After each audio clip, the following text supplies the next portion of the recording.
how to stay motivated to work out. Hello you guys, and welcome to the Bodyworks Show. My name is Jackie Torres and I am an NASM personal trainer nutrition coach. Today we're going to talk about how to stay motivated to work out. I wanted to approach this question with some very real things that you're going to be able to implement. So my job here today is to give you a game plan to stay motivated. I've done a video in the past that talks a lot about the mindset behind it, but I'm not gonna sugarcoat it. Most people, half of the time, are not motivated to work out. Even the athletes that you see training in the Olympics, there is a plan, there is a strategy behind all of this. So that's what we're gonna discuss today. By the end of this video, you're gonna be able to walk away with the strategies to implement so that you're able to achieve your results and that you don't drop out anymore. So we're gonna go over super important things in this video. The first of which is everyone's basic journey to progress. Next up, we're gonna look at what are the top reasons why people just give up on working out. And lastly, I'm gonna show you a blueprint to the foolproof plan that you can create for yourself so that you're able to reach your goals. So if that sounds good, you guys, stick around to the end of the video and please support the channel, hit that thumbs up, and please subscribe if you do enjoy this video. All right, so let's start off with the first part, everyone's basic fitness journey. The first step, take action. Everyone watching this video is most likely at least already in step one. So step two, you might start to realize you have no idea what you're doing and you're starting to struggle. The specific action that people take in step two is that they ask for help. Asking for help is simply asking somebody who's achieved the results that you want to achieve or someone who's helped other people achieve those results. Step three, trust the process. The moment that you lose trust in the process, then you're dropping out before you reach your end result. Every single person from gold medalist to your neighbor who lost 20 pounds has gone through this same exact journey.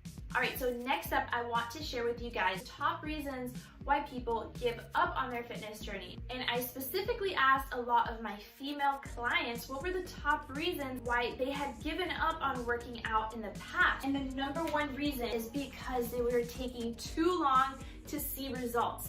So I'm gonna give you guys some realistic expectations. So when most people talk about results, they're talking about either physical or referring to their metabolism, so if they want a faster metabolism. Let's talk about physical because that's the most popular one. There is a difference between the aesthetic results that you're gonna see and the body composition. Basically, how much of your body mass is actually muscle, how much of your body mass is fat. So to see aesthetic changes in the body, typically with a training program, you've got to give yourself at least 3 weeks to start seeing some apparent results in the mirror. Sometimes it takes anywhere from 6 to 8 weeks to really see a drastic change.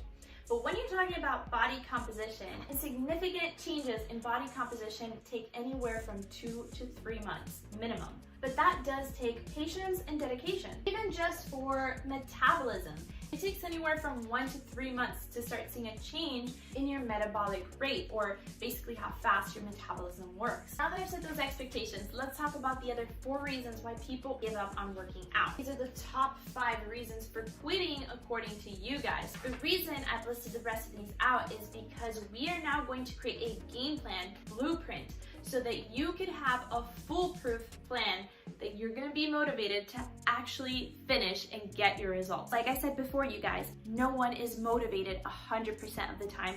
The way that you stay motivated is by setting yourself up for success with a foolproof game plan. This is gonna really help you to make sure that you get through to the end and you achieve your results. Part 1 of our game plan is to identify your goals. Goals should be specific, attainable, and you should set a specific time frame for achieving them.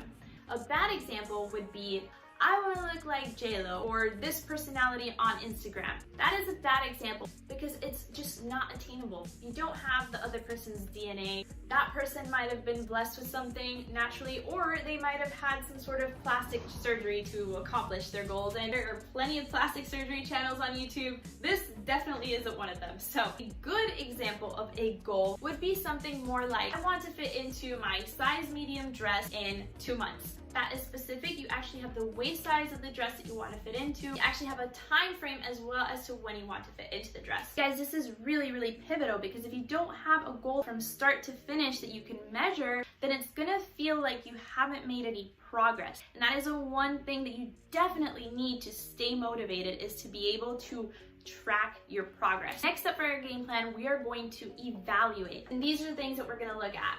What your life looks like. If you know very clearly that you're a mom and you have to go to work as well, so the only time that you have to work out is between 5 to 6 in the morning, then you need to identify that ASAP, okay? So it's really important that you sit down and you look at where is it that you can actually fit things into your day. Remember, if you fail to plan, you plan to fail. Next up, you want to look at where you're at. This is a critical step, and this is what personal trainers will help you with. I go through this with all of my clients and more in detail than what you see here. This is just a summary, but there are basically 3 things that you want to look at, and that is, what are your measurements? What are your stats? So this is going to allow you to see where you're at today and use to track your progress.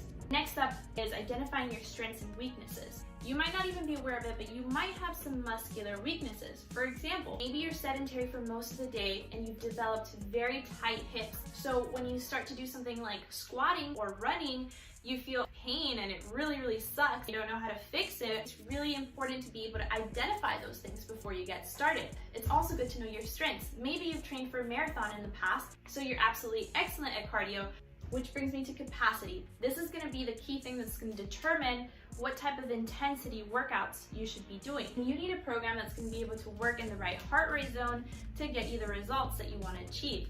Next thing we're gonna evaluate, what are your obstacles? Let's say you have a hard time getting up earlier in the mornings to work out. You set your alarm, you wake up and you see that like your gym clothes is dirty, you still have to make coffee, you can't even find your sneakers. If you know that these things might happen to you, the key is to prepare the night before and make sure that you have your coffee machine ready to go, your workout clothes clean, so that the whole process is smooth sailing like butter. And lastly, you're gonna identify what it is that you love. Identifying what you love is going to be that sort of like missing piece that's really gonna push you. Let's say you love dancing, let's say you love music, okay? Dancing is a form of cardio. Listen, if you love dancing, you have to make that part of your routine, because if you don't incorporate something that you love that much in your routine, the chances of you following through that routine are very slim. If you love a certain type of music, that is going to be key to getting you pumped before your workouts or during your workouts. Personally, music is one of the things I love the most, and it is the one thing that keeps me motivated to work out. Once you take all this into account, the only thing that's left is the right strategy. We do that through something called progressive overload. So progressive overload is going to be a strategy of training where you're working in specific heart rate zones and working your muscle to a certain capacity to achieve results, always taking into account a proper recovery. So that brings me to the last step of this video, and that is to show you a strategy so that when you train, you're able to properly recover. Let's talk strategy. If you guys have ever used a Fitbit, an Apple Watch, or even a cardio machine on the gym, you've noticed that there's some way of measuring your heart rate. And this is critical for designing any sort of workout plan. So the key that's gonna help you to create a program where you're gonna be able to recover properly is knowing about intensity. So there are 2 ways of actually figuring out what intensity workouts you're doing. The first one is just through your perception. Think about the last workout you did that was really hard and you just felt like quitting the whole time. You're gonna know automatically when you're pushing yourself to the max. That is typically a high intensity workout for you. So high intensity, not to be confused with HIIT. Here what we're talking about is pushing yourself to 80 to 90% your max heart rate, your heart effort, okay? And your own perception is pretty accurate at picking up when you're doing a high intensity workout. But if you would like to actually track your high intensity workouts, something such as the Whoop band or the Polar chest band are 2 really accurate tools that you can use, and I'll drop the links in the description below to those.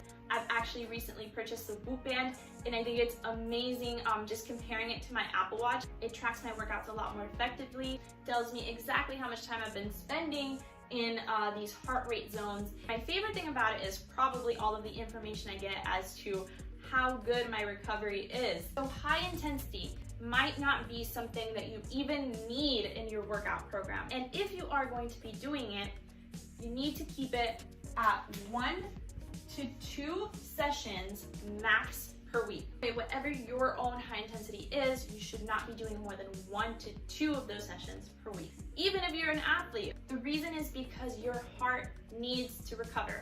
Okay, if you don't allow your heart to recover properly, it's gonna offset this whole chain reaction of things in your body, from cortisol spikes to not getting proper sleep.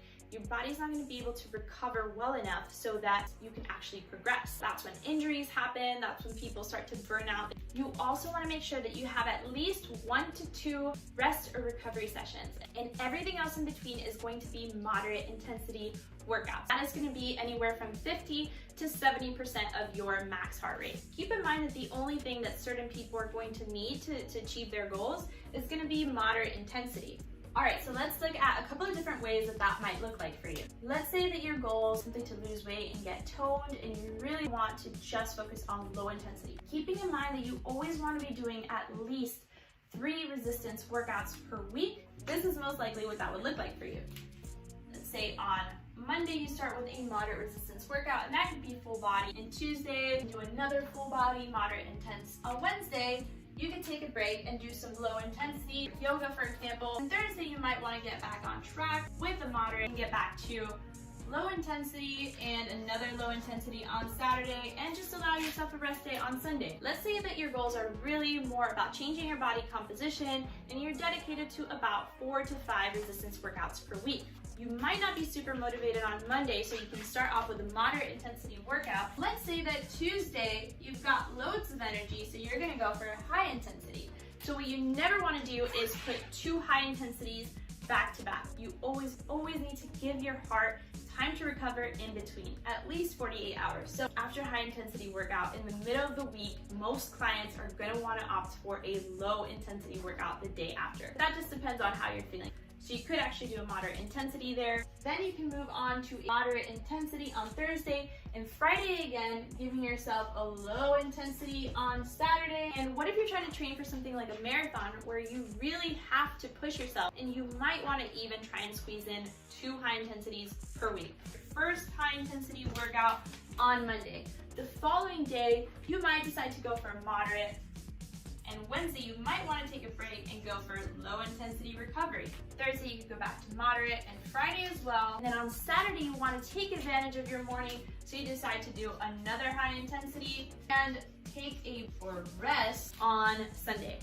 As you guys can see, there is a clear science to how to program your workouts. The more you take into account these factors, the more you're going to be able to set yourself up for success. And having a personal trainer or someone who can really help you through that process is completely game changer. So I honestly encourage you, if you don't already have a plan, you don't really know where to start, and you would love somebody to help you, I work one-on-one with women through WONDERBODY to help them achieve their goals. The best thing about it is that you have a personal trainer in your pocket, you have direct access to me, you have your personalized plan, and you're also a part of a team of women who are super supportive. So if that sounds like something you're interested in, click on the link below. I love to be able to help you guys achieve your results, and I look forward to hearing from you. That's it, you guys. If you enjoyed this video, don't forget to give it a thumbs up and click on that subscribe button and hit the bell if you want to catch next week's video. I will see you guys soon. Stay strong.